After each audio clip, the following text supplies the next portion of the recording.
insaf24.com-এর ১ যুগ পূর্তি উপলক্ষে আমরা এই তো দেখলাম ইনসাফ শুরু হয়েছে। দেখতে, দেখতে ১ যুগ ১২ বছর পেরিয়ে গেছে। ইনসাফ হেফাজত প্রতিষ্ঠার পরপরই ইনসাফের পথ চলা শুরু। এই সময়টি খুব সহজ ছিল না, অনেক কঠিন সময় ছিল। এই কঠিন সময়ে বিশেষ করে হেফাজতে ইসলাম বাংলাদেশ সহ ইসলামপন্থীদের খবর নিউজগুলি যে চ্যালেঞ্জ মোকাবেলা করে ইনসাফ আমাদের সামনে পরিবেশন করেছেন, এজন্য ইনসাফকে ধন্যবাদ জানাই।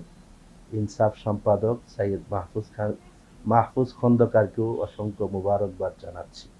সবাইকে ইনসাফের ১ যুগ পূর্তি উপলক্ষে শুভেচ্ছা ও অভিনন্দন।